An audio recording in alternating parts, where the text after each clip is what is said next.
Okay, so in art, we may have straightforward meaning. I think that this is an art piece with very straightforward meaning, and you're welcome to look at it up in my journal up here. This I doodled during a day of meetings. I had 5 meetings in one day. They occupied 5.25 hours of my day. And I was doing, keeping track of buzzwords. So I was playing buzzword bingo as I was doodling. And it has a very straightforward meaning. I do not like meetings, period. I've never liked them. I probably never will like them. This one, on the other hand, has a less obvious meaning. This is called portents. It's a quilt I made. Some people think it's a hand, some people think it's a tree. What does it mean? Honestly, I don't know either. I just made it. Sometimes I know what I'm doing, sometimes I don't know what I'm doing. Okay, so a second way in which communication and art may just share things has to do with the intentional fallacy, or the issue of intention. So often, in literary criticism, Wimsatt and Beardsley talked about the intentional fallacy, meaning that you couldn't take information from beyond a text to make sense of the text, that the meaning of the text was in the text itself. And that idea has been taken into art, into music, and so on. And so if the text is the meaning, then no one's intention really matters. Well, we all have intentions when we communicate. We all have intentions, most of us have intentions when we make art. So what do you make of the intentional fallacy? Well, I think the fact is that we assume people had an intention, and those intentions are not always what we hear. So I want to share a famous story. Excuse me. My mouth is very dry. But at least my lips aren't sticking to my gums this time. So that did happen to me in a speech competition in high school. It was really fun. I was talking about marriage customs of the Old West to the native sons of the Golden West, whose claim to fame is that they were born in California. And they have a speech contest every year.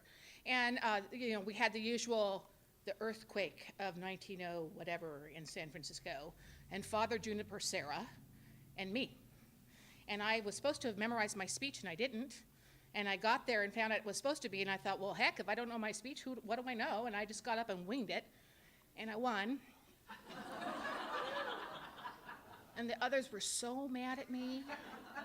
They were so mad. Okay, so look at me, I'm eating it. It's a famous line uttered by my father. When my mother was in the hospital having me, I was going to mention the year, but I think I'll pass on that. He was invited, along with my older brother, to the family friends for dinner.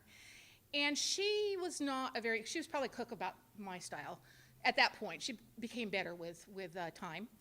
And she forgot to rinse the noodles, for the spaghetti. And so they were all clumped together. And my brother was pushing it around on his plate going, it's not like mom's spaghetti. And my dad uttered those famous words. Look at me, I'm eating it. And it did not go over well. And as a matter of fact, we shared holidays with that family as far as I can remember, up through college. And at every holiday dinner, at some point, Joyce would say, look at John, he's eating it. Clearly his intention, which was good, was never heard, and there was something else going on there. So is intention even important?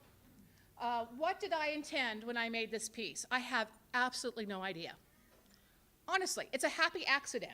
I hand-dyed some fabric, and I put it on a patio table to dry, which has a grid, and the grid wound up in the fabric, and I went, hot diggity, that's cool. And the flower is made of some cheesecloth that I stuck in some paint, and the face is what I sculpted when I didn't have anything better to do. And I just sort of threw it all together and said, it's an iris. And it sold within a week of hanging it in Laguna. Go figure. I don't understand it, but somebody else liked it enough to buy it. So there you go. The third thing that communication and art may have in common is the potency aspect. A single word can be very powerful, like pithy. Pithy is much more interesting a word than it's very educated, it's very dense. Pithy. turgid, portentous, I love that word, curmudgeon. You know, curmudgeon has a single, single meaning. It's not, don't put it over him. Or prosaic, prosaic, lacking in poetry. And so that word actually got me into trouble on Facebook a couple weeks ago.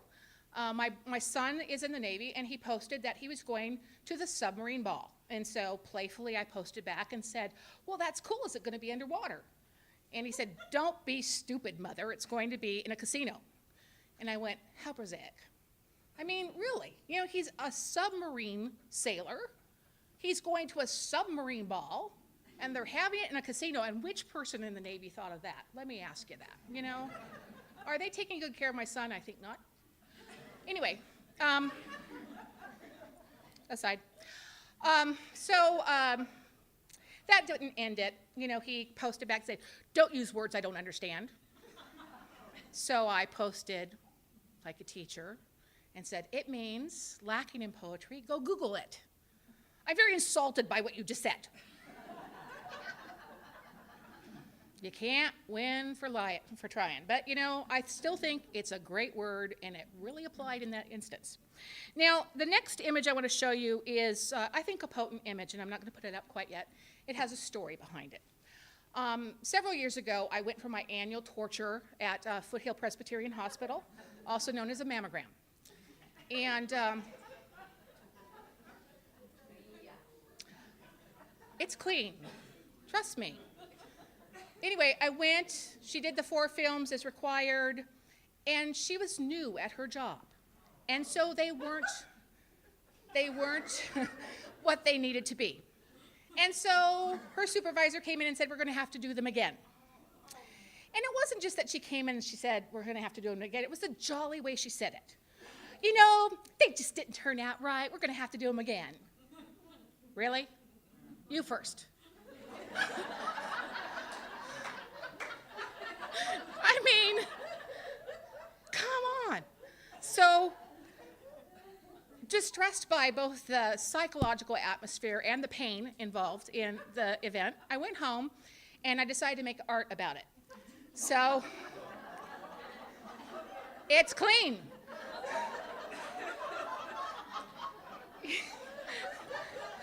You guys know me too well. Okay, so I got out silk and I punched it into wool, because I felt like I'd been punched. And I worked with more silk, and I sewed it, and I put little beads on it.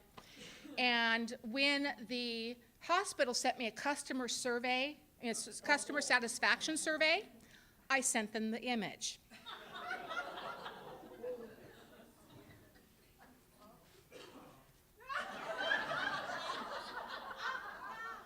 Now, you ladies know this is what it feels like.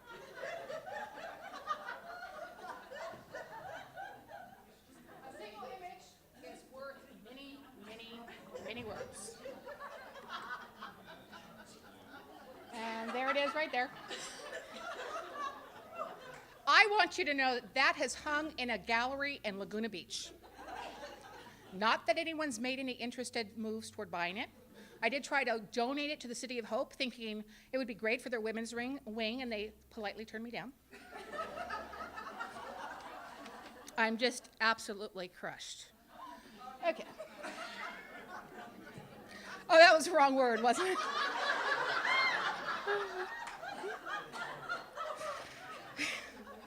That was sort of like that junk thing. Okay, let's move on. Please.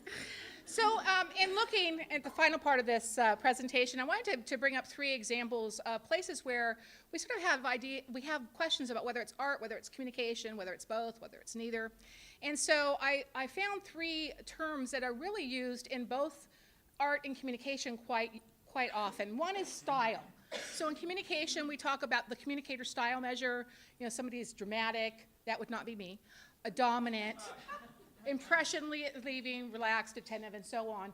In art, it's the time period, the cultural context. We talk about form, so we talk about verbal or nonverbal communication. In art, we talk about the media, or the whole of the piece's visible elements. And then we talk about function. In communication, we have an informative function, we have a persuasive function, we have a humorous function. We have a lecture function, of which apparently this thing is not functioning as. And then we have art. You know, does art serve a function, or is it to be enjoyed for its own sake? So I have 3 areas that I want to compare. One is style, and that's going to look at the issue of fashion, style as fashion.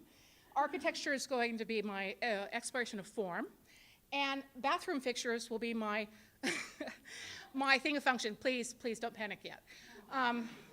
The reason I chose bathroom fixtures is because I am remodeling my house in Santa Fe, and I've spent an inordinate amount of time in Lowe's looking at bathroom fixtures. And some of the sinks have actually made me swoon. You know, I thought, I want that sink. I want that sink. And then I look at the price tag and I think, I don't need that sink. You know, somebody else can buy that sink. I'll buy the white pedestal thing because it's under $100. You know, I'm working on kind of a limited budget here, and so the beautiful flowing crystal glass Murano thingy will have to be in somebody else's home. So I've spent a lot of time looking at bathroom fixtures. I assure you there's not going to be anything naughty here.